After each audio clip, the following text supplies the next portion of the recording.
اور باتوں کی نوعیت ایسی ہوتی کہ وہ اور ان کی بیوی اکثر حیران ہوتے۔ ایک دن جب وہ اپنے بھائی سے فون پر بات کرنے کے لیے فون کر رہے تھے تو سالار ان کے پاس کھڑا تھا۔ وہ اس وقت ٹی وی لاؤنج میں بیٹھے تھے اور فون پر باتیں کرنے کے ساتھ ساتھ ٹی وی بھی دیکھ رہے تھے۔ کچھ دیر بعد انہوں نے فون رکھ دیا۔ ریسیور رکھنے کے فوراً بعد انہوں نے سالار کو فون کا ریسیور اٹھاتے ہوئے دیکھا۔ ہیلو انکل، میں سالار ہوں، وہ کہہ رہا تھا۔ انہوں نے چونک کر اسے دیکھا۔ وہ اطمینان سے ریسیور کان سے لگائے کسی سے باتوں میں مصروف تھا۔ میں ٹھیک ہوں، آپ کیسے ہیں؟ سکندر نے حیرت سے اسے دیکھا۔ پہلے ان کے ذہن میں یہی آیا کہ وہ جھوٹ موٹ فون پر باتیں کر رہا ہے۔ پاپا میرے پاس بیٹھے ٹی وی دیکھ رہے ہیں۔ نہیں، انہوں نے نہیں کیا، میں نے کیا ہے۔ وہ اس کے اگلے جملے پر چونکے۔ سالار کس سے بات کر رہے ہو؟ سکندر، انکل شاہ نواز سے، سالار نے سکندر کو جواب دیا۔ انہوں نے ہاتھ بڑھا کر ریسیور اس سے لے لیا۔ ان کا خیال تھا کہ اس نے غلطی سے کوئی نمبر ملا لیا ہوگا یا پھر لاسٹ نمبر کو ری ڈائل کر دیا ہوگا۔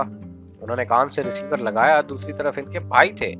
یہ سالار نے نمبر ڈائل کیا ہے، انہوں نے معذرت کرتے ہوئے اپنے بھائی سے کہا۔ سالار نے کیسے ڈائل کیا؟ وہ تو بہت چھوٹا ہے، ان کے بھائی نے دوسری طرف کچھ حیرانی سے پوچھا۔ میرا خیال ہے اس نے آپ کا نمبر ری ڈائل کر دیا ہے، اتفاق سے ہاتھ لگ گیا ہوگا، ہاتھ مار رہا تھا سیٹ پر۔ انہوں نے فون بند کر دیا اور ریسیور نیچے رکھ دیا۔ سالار خاموشی کے ساتھ ان کی گفتگو سننے میں مصروف تھا۔ ریسیور نیچے رکھتے ہی اس نے ایک بار پھر ریسیور اٹھا لیا۔ اس بار سکندر عثمان اسے دیکھنے لگا۔ وہ بالکل کسی میچور آدمی کی طرح ایک بار پھر شاہ نواز کا نمبر ڈائل کر رہا تھا اور بڑی روانی کے ساتھ۔ وہ ایک لمحہ کے لیے دم بخود رہ گئے تھے۔ 2 سال کے بچے سے انہیں یہ توقع نہیں تھی۔ انہوں نے ہاتھ بڑھا کر کریڈل دبا دیا۔ سالار، تمہیں شاہ نواز کا نمبر معلوم ہے؟ انہوں نے حیرانی کے اس جھٹکے سے سنبھلتے ہوئے کہا۔ ہاں، بڑے اطمینان سے جواب دیا گیا۔ کیا نمبر ہے؟ اس نے بھی روانی کے ساتھ وہ نمبر دہرا دیا۔ وہ اس کا چہرہ دیکھنے لگے۔ انہیں اندازہ نہیں تھا کہ وہ گنتی کے اعداد سے واقف ہوگا اور پھر وہ نمبر۔ تمہیں یہ نمبر کس نے سکھایا؟ میں نے خود سیکھا ہے۔ کیسے؟ ابھی آپ نے ملایا تھا، سالار نے ان کو دیکھتے ہوئے کہا۔ تمہیں گنتی آتی ہے؟ ہاں۔ کہاں تک؟ 100 تک۔ سناؤ۔ وہ مشین کی طرح شروع ہو گیا۔ ایک ہی سانس میں اس نے انہیں 100 تک گنتی سنا دی۔ سکندر عثمان کے پیٹ میں بل پڑنے لگے۔ اچھا، میں ایک اور نمبر ڈائل کرتا ہوں، میرے بعد تم اسے ڈائل کرنا، انہوں نے ریسیور اس سے لیتے ہوئے کہا۔ اچھا۔ سالار کو یہ سب ایک دلچسپ کھیل کی طرح لگا۔ سکندر عثمان نے ایک نمبر ملایا اور پھر فون بند کر دیا۔ سالار نے فوراً ریسیور سے پکڑ کر انہی کی روانی کے ساتھ وہ نمبر ملایا۔ سکندر عثمان کا سر گھومنے لگا تھا۔ وہ واقعی وہی نمبر تھا جو انہوں نے ملایا تھا۔ انہوں نے یکے بعد دیگرے کئی نمبر ملائے اور پھر سالار سے وہی نمبر ملانے کا کہا۔ وہ کوئی غلطی کیے بغیر وہی نمبر ملاتا، وہ یقیناً فوٹوگرافک میموری رکھتا تھا۔ انہوں نے اپنی بیوی کو بلوایا۔ میں نے اسے گنتی نہیں سکھائی، میں نے تو بس کچھ دن پہلے اسے چند کتابیں لا کر دی تھیں اور کل ایک بار ایسے ہی اس کے سامنے 100 تک گنتی پڑھی تھی، انہوں نے سکندر عثمان کے استفسار پر کہا۔ سکندر عثمان نے سالار کو ایک بار پھر گنتی سنانے کے لیے کہا۔ وہ سناتا گیا۔ ان کی بیوی ہکا بکا اسے دیکھتی رہی۔ دونوں میاں بیوی کو یہ اندازہ ہو گیا تھا کہ ان کا بچہ ذہنی اعتبار سے غیر معمولی صلاحیتیں رکھتا ہے، اور یہی وجہ تھی کہ ان دونوں نے اپنے باقی بچوں کی نسبت اسے جلد ہی اسکول میں داخل کروا دیا تھا، اور اسکول میں بھی وہ اپنی غیر معمولی صلاحیتوں کی وجہ سے بہت جلدی ہی دوسروں کی نظر میں آ گیا تھا۔ اس بچے کو آپ کی خاصی توجہ کی ضرورت ہے۔ عام بچوں کی نسبت ایسے بچے زیادہ حساس ہوتے ہیں۔ اگر آپ اس کی اچھی تربیت کرنے میں کامیاب ہو گئے تو یہ بچہ آپ کے اور آپ کے خاندان کے لیے ایک سرمایہ ہوگا، نہ صرف خاندان کے لیے بلکہ آپ کے ملک کے لیے بھی۔ سکندر عثمان اور ان کی بیوی اس غیر ملکی سائیکالوجسٹ کی باتیں بڑے فخریہ انداز میں سنتے رہے۔ اپنے دوسرے بچوں کے مقابلے میں وہ سالار کو زیادہ اہمیت دینے لگے تھے۔